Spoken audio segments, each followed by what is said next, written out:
prepared, but I'm just devastated really as to how the Irish people are putting up with this. What's happened to the fighting Irish spirit? Come on, wake up! They're lying to you. Why do we trust a government today that presided over the cervical smear scandal? Dr. Holohan himself, Dr. Death, responsible for the deaths of many of those women because they hid what was going on.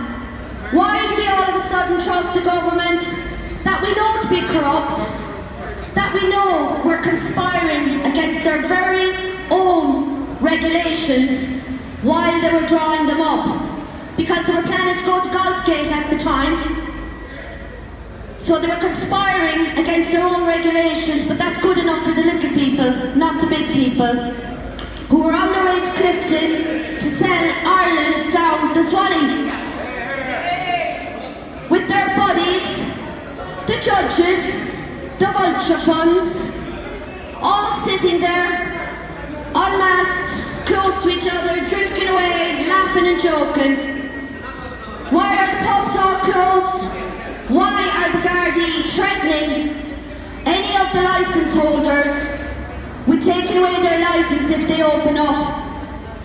This is the threat that our pubs are under at the moment. Why are businesses afraid to open up? Because they're being threatened. And when the Gardaí find out that their pensions are gone, they might come over to our side. Because that's what's going to happen. Their pension funds have been raided, just like all of ours have. I wonder, is that why they're trying to get rid of the elderly people? Bit of a problem there. What do you think, lads? Can't pay their pensions, can't afford their healthcare. So, at the beginning of the COVID crisis, they were all thrown into nursing homes, all assumed to have COVID, and as the other healthcare worker said there, left to die basically. They were all forced to sign do not resuscitates, and their care was withdrawn. In my book, that is murder. Those people were murdered, and our government have criminal charges to answer. Lockdown, what does that mean? That's an incarceration term. Nursing homes, forced isolation, prison. That's what it is.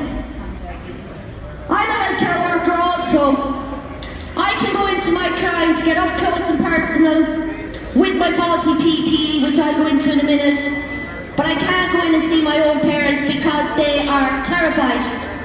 Terrified because they listen to RTE, and RTE is the propaganda wing of the government. The media is lying. The statistics are lying. People need to wake up. There is another story here, and it's not COVID. Convid would be more like it. Control a virus. Because all of this is about control. And the sooner the people of Ireland wake up, the sooner we can take our country back. We are being stifled. We are being controlled to a degree where our economy is crashing. Our youth are suffering. What about suicide? We heard recently the government is no longer going to count suicide statistics for the year 20 and into 21. Why is that?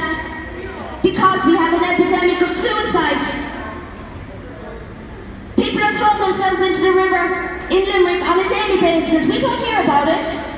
They're keeping it a secret. Businesses that feel like they're going to be able to open up again next year, forget about it. Okay, they will have destroyed you. Open up your businesses. Take your power back. And by the way, these are only regulations. I don't believe any of this is lawful. Anybody who's been arrested under these regulations has been done under the Public Order Act and not the Health Act. And don't worry about fines, don't worry about any of it, because it's all going to be proven unlawful. Okay, so you won't have to pay any fines, you won't have to do anything under this COVID regulation. And I do believe the house of cards is falling down, lads. The lies are being exposed on a daily basis. We just need more people to wake up. And just to go back to the PPE, The PP provided to us is made in China, hello. So, the gowns are all falling apart, we put our hands through the gloves, and the masks are shedding fibres into our mouths and noses. This cannot be safe. However, I've been told it was all signed off by the HSE. But so was all that hand sanitizer they recalled. So I've no guarantee that those masks are safe. However, I'm being forced to wear them if I want to keep my job. So who's going to take liability for my health and the fibres that are leaking into my lungs? I don't know, but I will be chasing it up. So all I want to do, I want to appeal to the people of Kilkenny, the people of Ireland. Get the facts. Don't listen to RTE. Don't listen to the government. They're on their last legs and they're on their dying attempt to bring communism into this country and to totally control you, and we must stop it now. Get up. Stand up. Our rights have been taken away from us. We will have nothing left. The next generation will never own a car, never own property, because it's all going to be owned by the elites and the Chinese. The Chinese are coming into Ireland. They're building a city in Drogheda. Okay.